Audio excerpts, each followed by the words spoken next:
আজ থেকে এই বাড়িটাই তোমার নিজের বাড়ি। মা, আপনার এই কথাটাই আমার সবচেয়ে বড় ভরসা। এখন থেকে তোমাদের দুজনের মাঝেই আমি ছোট হয়ে গেলাম মনে হয়। মা, আমি কি কিছু সাহায্য করতে পারি? না, তুমি নতুন এসেছো, বিশ্রাম নাও। আপনি তো একা কষ্ট করছেন, আমি পাশে থাকলে আপনারও ভালো লাগবে। মা, আপনার শরীর খারাপ? 1 মিনিট, আমি তেল নিয়ে আসছি।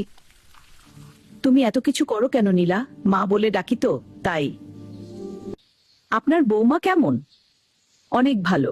কখন যে আমার মেয়ে হয়ে গেছে বুঝতেই পারিনি। সত্যি খুব ভালো। আজ অনেক কাজ করেছো, এবার তুমি বসো, আমি খাবার দিচ্ছি। না মা, আমি দিচ্ছি। আজ আমার মেয়ের জন্য আমি করব। এগুলো করার দরকার ছিল না নীলা। দরকার না হলেও আপনার জন্য করতে ভালো লাগে। তুই শুধু বউ না, আমার নিজের মেয়ে। আপনিও শুধু শাশুড়ি না, আমার মা। ভালো ব্যবহার কখনো বিফলে যায় না। ভালোবাসা দিলে ভালো